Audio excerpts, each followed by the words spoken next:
Vladimir Putin now getting hit by sanctions directly. The U.S., Canada, European Union, and the U.K. all announcing they're moving to freeze Putin's assets and those of his foreign minister, Sergei Lavrov. The impact, questionable, because Putin's finances are very much a mystery. There's little verifiable information on exactly how much money he holds and where, though he's widely believed to be the richest man in the world. And these sanctions will not ban President Putin from traveling to Europe at all. That, we're told, is to keep diplomacy open. Putin saying today he is willing to send some of his diplomats to Belarus for talks with Ukraine. That is far short of what the Ukrainian president has been requesting. In a video message today, President Zelensky says he wants to talk directly with Putin, president to president. He said, let's sit down at the negotiating table and stop the death of people. Still, Zelensky's team says it's open to lower-level talks with Russia, and they're discussing when and where. William Taylor now, former U.S. ambassador to Ukraine. Mr. Ambassador, thanks so much. Putin offering to send some deputies for talks while he is bombing the capital city. It sounds preposterous.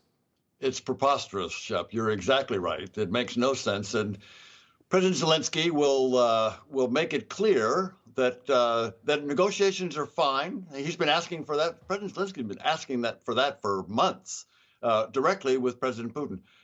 So President Zelensky is also asking the Israelis to possibly be an intermediary, to moderate, to mediate between the two. So this could be, and this, by the way, Shep, would be a much better place. Tel Aviv or Jerusalem or somewhere would be much better than Minsk. You know, Minsk is where many of these missiles came from. I mean, this is you don't go to the place where they've been bombing you. So these negotiations can happen. If Putin wants to sit down with President Zelensky, that would be a good thing.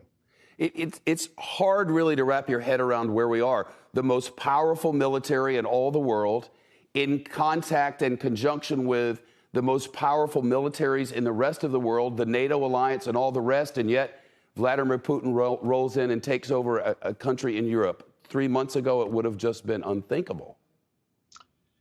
Unthinkable is right. Unthinkable in that here we have a land war between two large militaries. Let's be clear. Yes, the Russian military is enormous, but the Ukrainian military has put up a good fight. They've been improving dramatically since 2014 when the Russians first invaded. We remember that the Russians have already killed 14,000 Ukrainians, military and civilian, since 2014. And since 2014, the Ukrainian military has been increased dramatically. They've got some weapons. These Javelin shoulder-fire missiles have been very useful today in killing Russians and knocking out tanks. So they're putting up a good fight. In the end, however, if Putin doesn't stop them, they will be able to roll over. Ambassador, based on Russia's military efforts so far, should neighboring countries be more concerned than they were when this invasion started? They should. So neighboring countries, we're talking about Poland, we're talking about Romania, we're talking about Hungary. They are seeing, and your arrows on your map, Shep, showed this. They're seeing Russian tanks rolling toward them. The Russian tanks are coming west. And so the NATO alliance has been doing exactly the right thing of increasing the strength of its deterrent, of its defense on its eastern flank. And we have been the United States has been sending troops from the United States, from CONUS, to Europe. We've been moving troops around from within Europe to the east to defend. So yes, the eastern flank countries of NATO are preparing. President Zelensky has gone from jokester to, I would guess, national hero at this point. Seeing him on the street with his cabinet, proving that Vladimir Putin is lying through his teeth. Your assessment of how he's met the moment? Shep, he has stepped up. He has stepped up. I mean, here's a politician who has 2 years of experience. That's it. President Putin's been in office for 22 years. President Zelensky has been in office for 2 years. Before that, as you pointed out, he was a businessman. He was an entertainer. He was a comedian. A good one, by the way, a one that made real connections to Ukrainian people, but also, interesting, Shep, the Russian people know him and like him.